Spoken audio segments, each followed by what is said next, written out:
As we know that coal is a declining industry at this point right now. It says it's titled DEAR, which is Designing Energy Efficiency Research. They had to do a lot of research. My objective, they were each assigned an alternative. Let me go back. They were grouped into groups, and I called these groups a committee, and each committee was assigned to research their particular type of alternate energy source. And then they had to look for what that energy source was, what is feasibility for Eastern Kentucky. So we were gearing this research on how feasible it was to bring that energy source to Eastern Kentucky, not just the United States, just Eastern Kentucky, to help coal's energy industry. And then they had to present their findings in a persuasive letter that they were going to send out to our local representative. So, here's some pictures of them in their committees, and they were researching their particular assigned energy source, alternative energy source. This was, we used a lot of the NEED projects, or NEED, their kits, and we used a lot of their paperwork to do a lot of this. And so I gave them, they weren't just there and they had to research, so I kind of guided them along, and I told them what they had to look for, and I gave them papers to fill out, and so they were to become knowledgeable on their particular energy source. So they did this several days to get to become an expert, and then the expert groups had to teach a major concept about their energy source to the class. So then we spent days on them getting their activity together. They used some NEED resources. We spent a lot of our money purchasing NEED kits.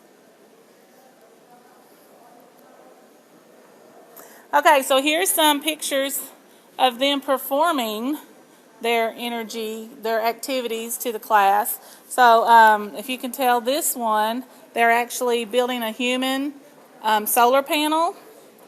And the one on the right, they are they're just presenting their topic, which was biomass.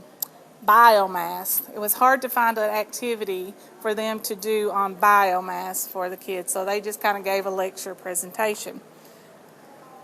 Then this group, they had natural gas.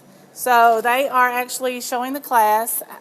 It was a lesson on how hard it was to get natural gas, to pump natural gas out of the ground. So they had these straws, and they had to put so many straws together, and they had to try to drink from a Coke bottle. And then they could see that as they decreased the depth that they drilled, that it was easier to get the gas out. Then after we did that, after the students taught other students about their particular energy source, then I had them do an energy analysis plan. Well, this I didn't think out too well, evidently, because I geared it toward trying to find a background history on alternative energy sources other than coal in Eastern Kentucky in the past. Well, there's not a lot more alternate energy sources other than coal, so we couldn't find a lot of information on just Eastern Kentucky. So we expanded it, and we kind of just took it and looked at the history of alternative energy sources in the United States. So we got a little bit of information on that, because ultimately their goal is to decide which alternative energy source would be better for Eastern Kentucky to try to get our legislative to talk about bringing to Eastern Kentucky. Well, they did a neat activity called Mission Possible, and in this there was an Excel spreadsheet that the kids had to work with, that in this particular activity they had to find the cost effectiveness of bringing their particular energy source to Eastern Kentucky. So this neat activity, they had to do some research, and they just kind of plugged numbers in this Excel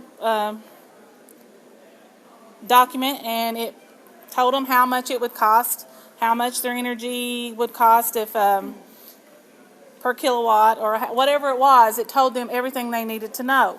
So they have now at this point done some research. They found out the advantages and disadvantages for each of their energy source. They've found out the cost effectiveness of their energy source versus how much output energy they can get. So now I had them, the experts, were to be divided into subcommittees.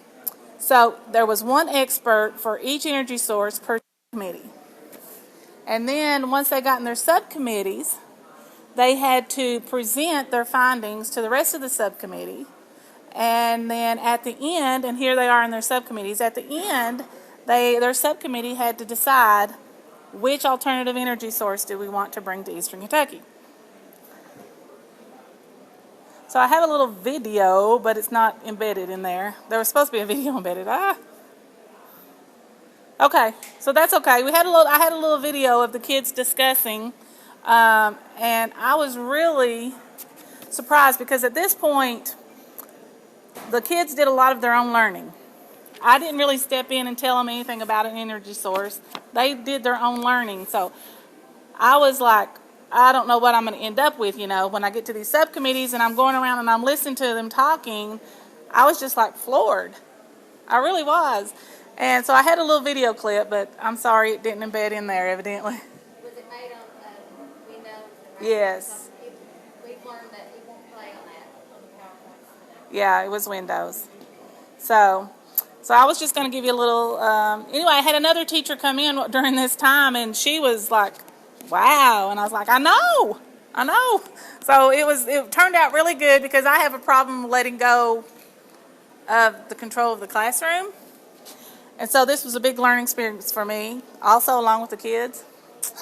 Then toward the end, after they got their decisions, what their alternative energy source was, we had our local representative, John Short. He came in and was going to talk to the kids because he's our state representative, and he actually heads chairman. He's the chairman of Tourism Development and Energy, which fell right into what we were talking about.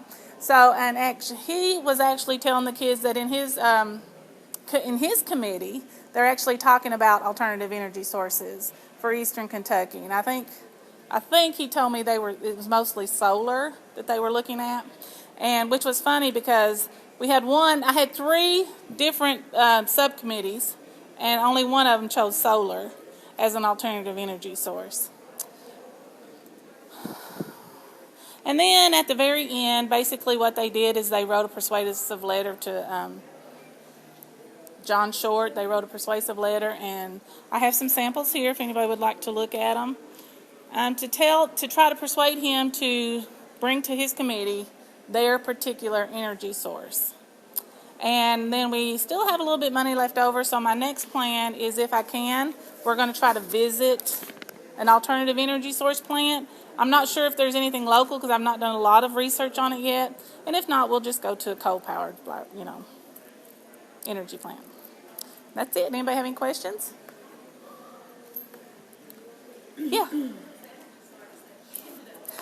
They chose solar, geothermal, and hydropower. So that was the 3 that they chose out of the 3 committees. Any others? Okay.